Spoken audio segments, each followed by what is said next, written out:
All right, we've called this Reviving Historical Improvisation. I have a pretty picture of a harpsichord there for you to enjoy. So our first question is, why were these keyboard musicians of the 18th century, the long 18th century, good improvisers, and why didn't they show us how to do it? Why didn't they talk about it very much? We all know these stories of Bach doing a large fugue on a theme somebody just handed him. Of course, we know about Mozart and Handel and all these stories. We're all very aware of this. Systematic instruction in improvisation does not exist in the 18th century. Nobody says, here is how you improvise.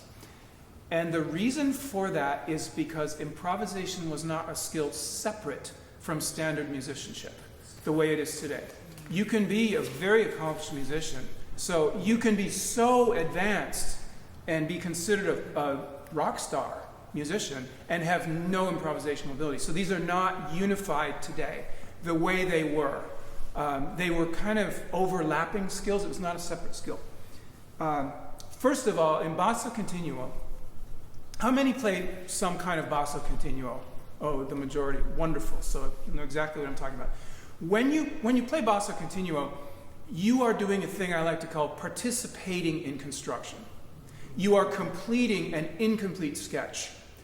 And even though the full range of musical elements is not up to you, certain things are. Like what's in the soprano? Are you going to double the violin or whoever, or are you going to invert that and have the voices do something else? Are you going to fill in these diminutions? Are you going to do it in a thicker voicing or skinny little Italian three-part voicing? So you're participating in this construction. And when you participate in construction, you're being an apprentice. And you're learning how music is actually put together. And I would argue that learning scores does not do this. Learning the urtext, you actually don't learn anything about how it works. And occasionally I hear people say, oh, if you want to learn to improvise, play the well-tempered clavier. No, you won't. You won't learn anything. You will learn to play beautiful music, but you won't know how anything works. So if I come into this beautiful church and I look around, I could spend 5 weeks in here looking at everything, and I still wouldn't know anything about how organs are constructed.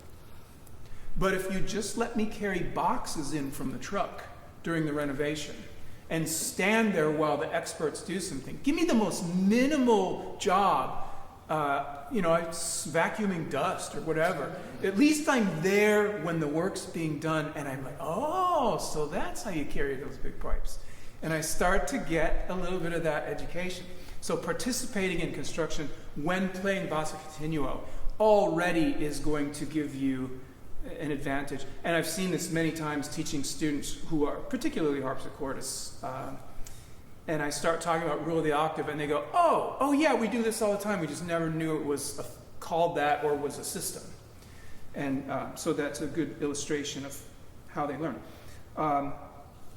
Next, improvisation was so often integrated with playing from the score for elaborating a fermata, a cadenza, an Eingang, all of these, the little slow movements of Bach where it's like just a chord and fermata. I saw a joke one time. It was Anna Magdalena, hey, Johann, come on over, I want to see you. And he's like, no, I have to work on the second movement. But my parents aren't home, and then it shows. I finished the second movement, and it's a dominant chord with a fermata, and he wants to go see it. I thought that was a good joke.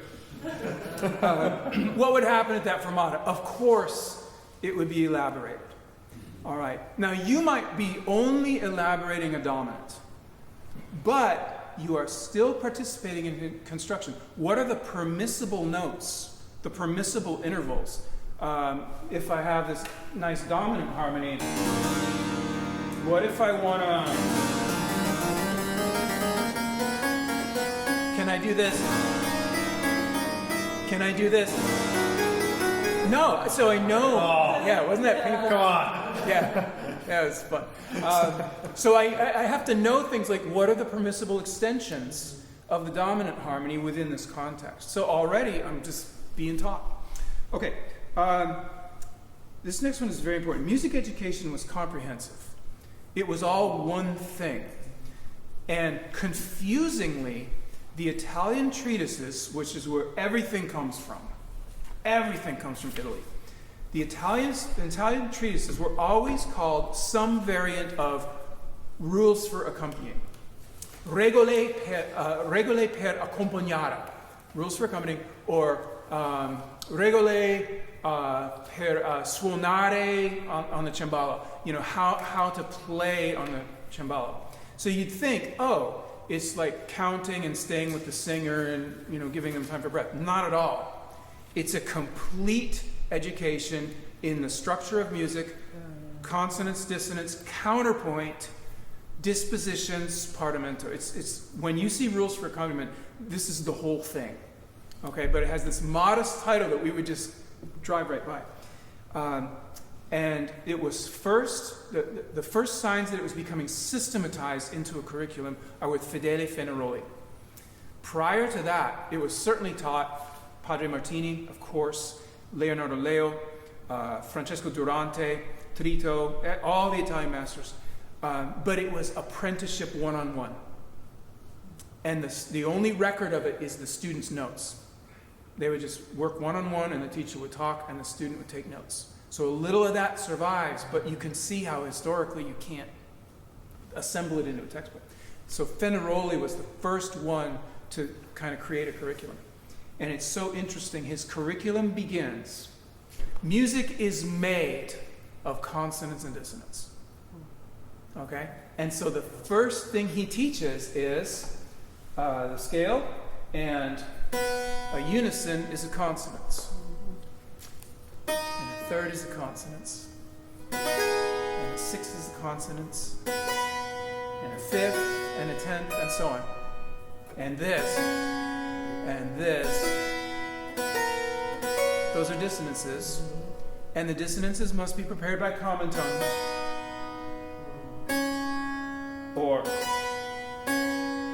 And they must resolve by step. So you learn every pair, how to prepare every consonance and dissonance. So that he will say, if you want a seventh, you're at an octave, and you want to have a seventh, you go like this. Okay? If you want to have a second, all right? Then they go from there. I always teach Furno, actually, rather than Fenaroli when I teach Partimento. And the reason is Furno is simpler and goes one step at a time, whereas Fenaroli will give you about 4 steps for every new Partimento you try to play. And so Furno is just a little easier to handle. So consonants and dissonances first. Then you could get, probably cadences will be next. Simple, compound, and double cadences, which are the basic vocabulary of 18th century music. Then you can already start with an RO, rule of the octave. Rising, falling, major, minor, all the positions, and correct voice leading of the outer voices. They ignored completely inner voice parallels because you cannot hear them on the keyboard. What they're learning to do is compose, accompany, conduct. All of this is simultaneous, and they're all playing the keyboard all at the same time. So it's very comprehensive. And since you're participating in construction in all these ways, and you're accustomed to being at the keyboard and throwing in things and going, ooh, I need a 6/5 chord real quick, that sort of naturally leads to improvisational skill. Also, you would encounter like liturgical organ improvisation, like we talked about earlier. You just have to. And when you have to, you learn to. And you might do something extremely simple. Some of the little exercises I start with use a couple of different openers. You can do what's called the quiescenza. Or you could do what I call page 1. Or just what I call a TDO, a tonic dominant oscillation. And then from there, a sequence.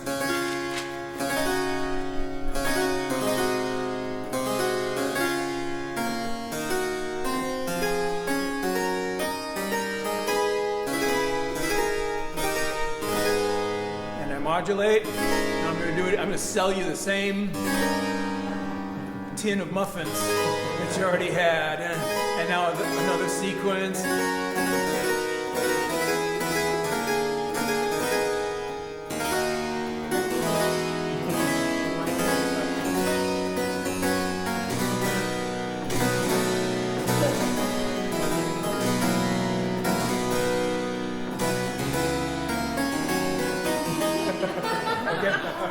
So all I'm doing is I'm feeding you one little element off the shelf at a time.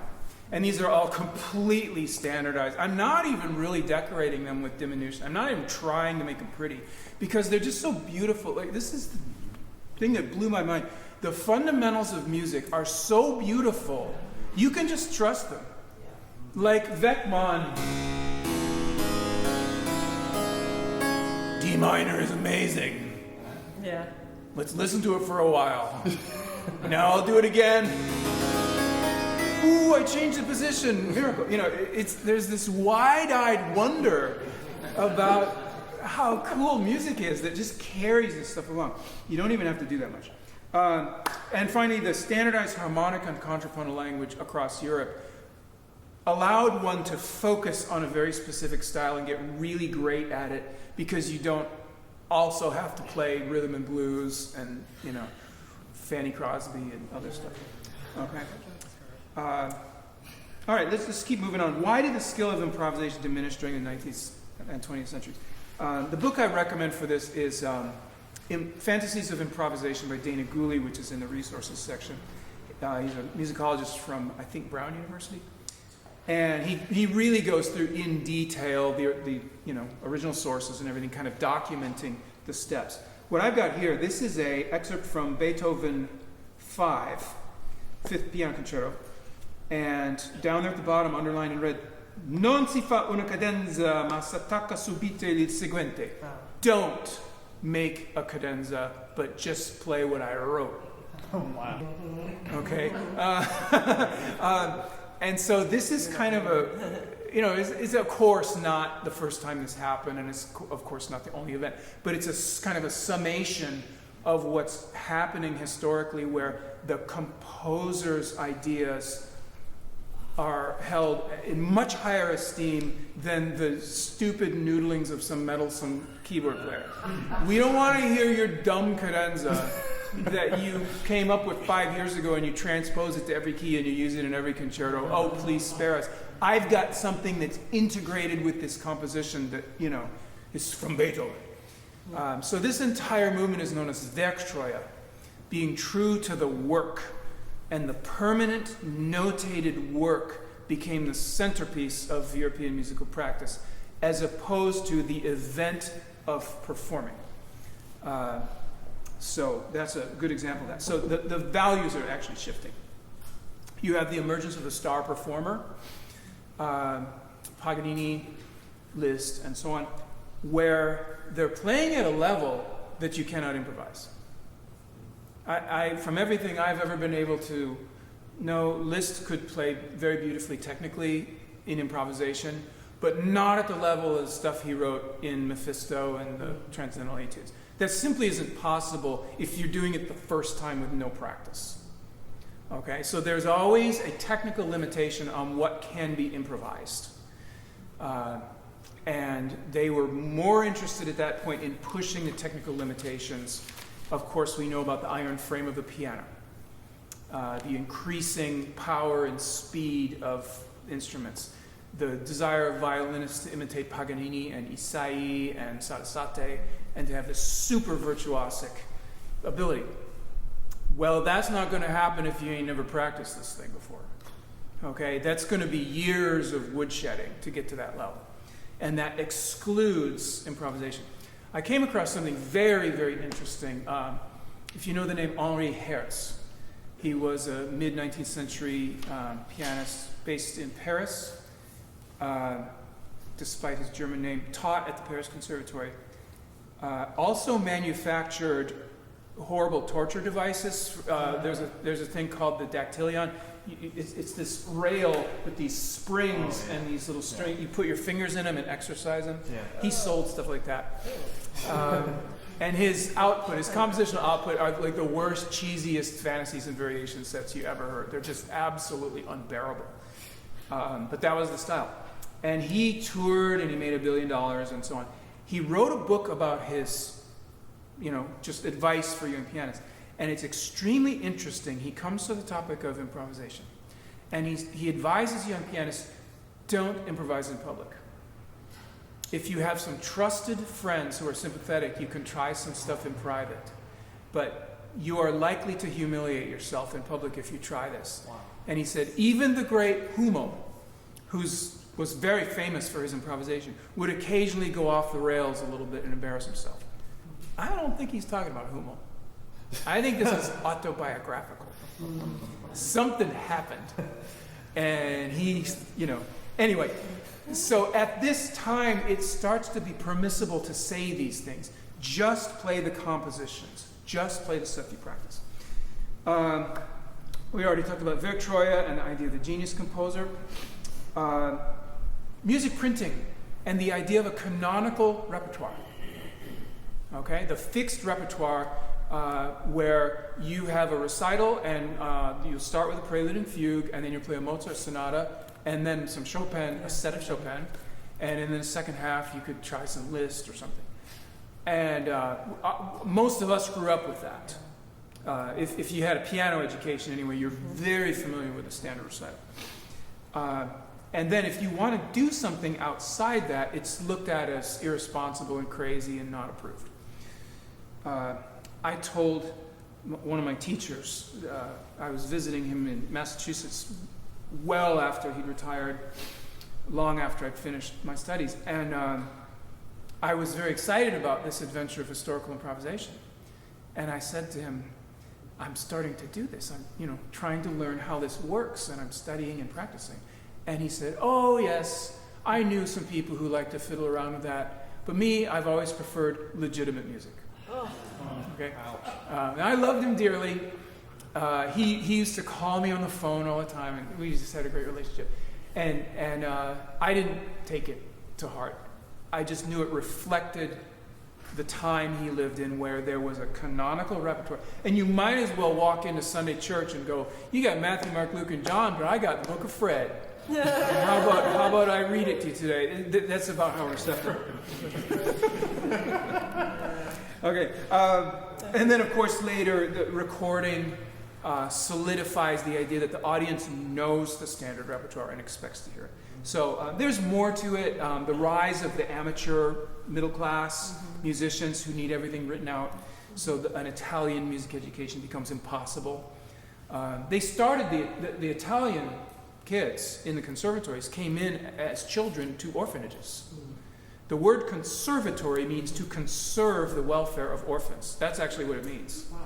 And in Naples, Bologna, Rome, the Catholic Church sponsored these orphanages, and you could learn to make soap, or you could be a blacksmith, or you could be a laundress, or you could be a musician. These are all kind of equal social standing. Great. And you start from childhood, and you work on it 6 days a week, all day. So by the time you're 18, you are employable. As a Kapellmeister who can compose, improvise, conduct, direct a program, write choral music, write opera. And that's why the system was so effective, because you had kids all day, every day. That's why it's not possible in later times. Okay, what has prompted the revival of historical improvisation? I have two posters here. These are from events in 2024 that I think are indicative of the interest in this. The first one was in Vienna at the Universität für Musik und Darstellende Kunst. And it was an international conference on just how Parlamento works, how the Italian system works, how it may be changing the way we teach. And so you might know the names Robert Yerdigan, Giorgio Sanguinetti, Peter Van Toor. We were all there together. It was a very, very fun time. The lower one, this was in Rome, and it was on improvising in 19th century styles. La Musa Interattiva, with a lot of musicologists, theorists, performers all coming together. So there are some international events being prompted. Where's this coming from? From my perspective, a sense that a new model of musicianship is needed for our times. I adore the standard repertoire. And if you tell me there's a recital tonight, it's a Bach Fantasy Fugue, and a Mozart Sonata, and Brahms Handel Variations, and Liszt Francis on the Waves, and something by Shostakovich or Stravinsky, and it's a great pianist, I am there in the front row. I love it. And I will never stop loving it. But for my students, I just don't sense that they have a future replicating this forever. I get doctoral students from Juilliard who are awesome, begging me to come to my school and play a recital if I give them a cheeseburger. You know, there simply isn't the public support for it. So I think that's one aspect of it. A new model of musicianship, ways of reaching audiences, ways of expanding our sense of music. It really started with the scholarship of Robert Yerdigan, Giorgio Sanguinetti, Peter Van Toor, and others. I read their stuff before I played much. And it was really Yerdigan with his idea of schemata that made me think classical improvisation was even possible. And I was having dinner with a jazz pianist friend of mine in Kalamazoo, Michigan, and I said, I think there's a way to do this. And he said, no, because the aesthetic of jazz allows messiness. You can slap the keyboard and ghost notes and you can just be messy. And it works, and you can't be messy in classical music, and it will never work. And I said, okay, I'm on a quest to prove you wrong. I believe I did. Anyway, then Sanguinetti's book, which is crucial, which explains in detail how Partimento actually works. That broke it wide open for me. Oh, I learned all the rules of Partimento, and then you got it. More on that when we do the masterclass. A lot of online learning communities. I don't need to go through the rest of this because for time I think we should keep moving along. And then I've got this bibliography of some things that I hope will be useful. Michael? I'm sorry to interrupt, but can you say more about this online learning? Yeah, Robert Yerdigan has put up a lot of resources on partimenti.org, especially treatises, the historical stuff, the sources. So you can find Fenaroli, all the Fenaroli Partimenti, Counterpoint, how they taught it back then. It's really great. As well as his books, Music in the Galant Style and Child Composers in the Old Conservatories.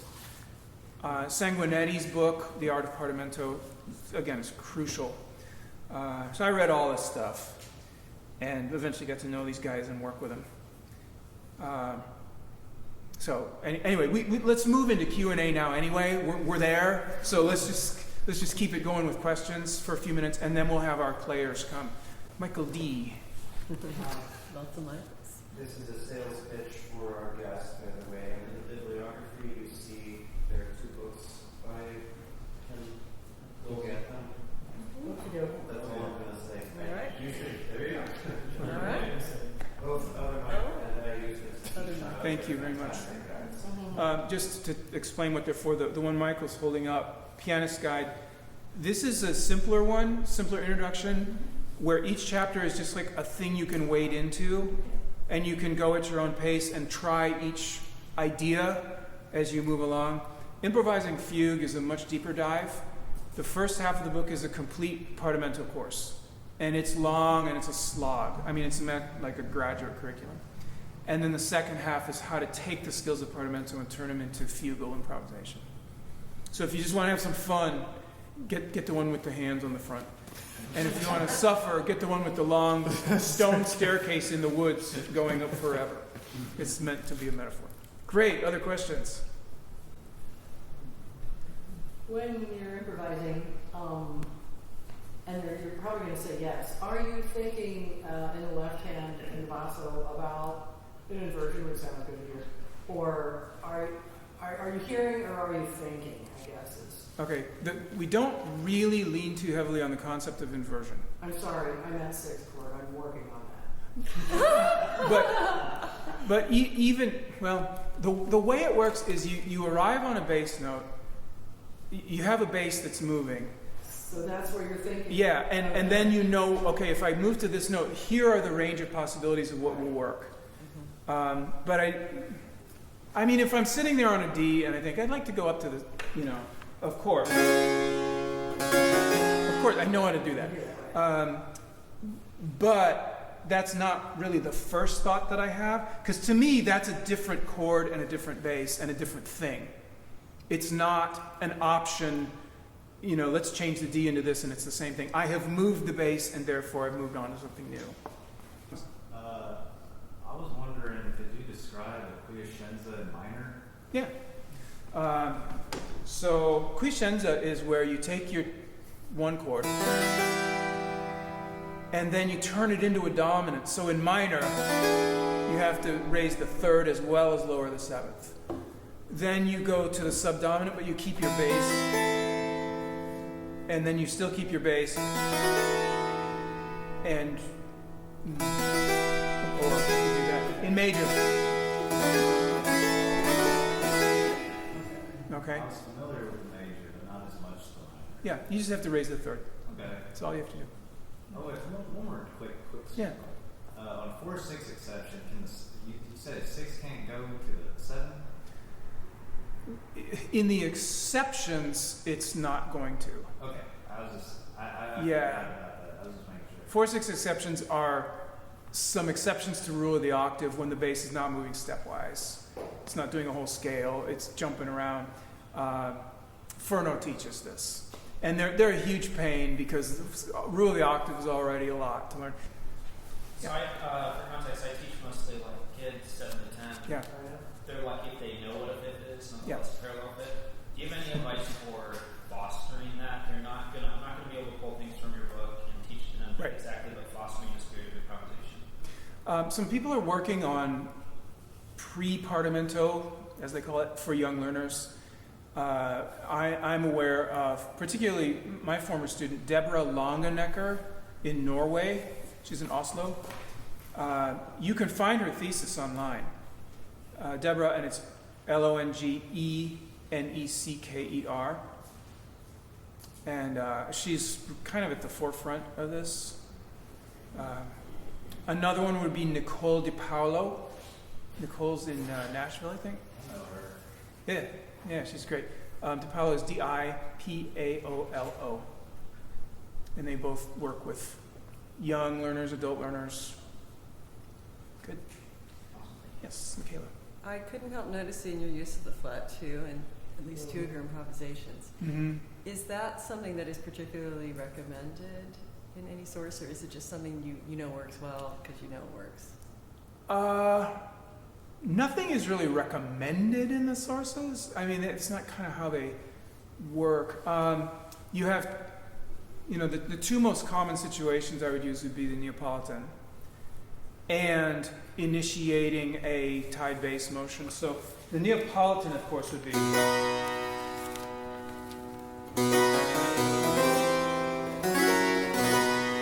And then the initiation of a flat two, of a tied bass.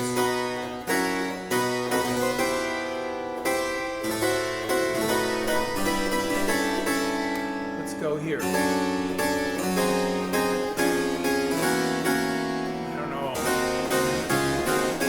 Something like that. Where you can just shock the socks off of everybody because you have this beautiful.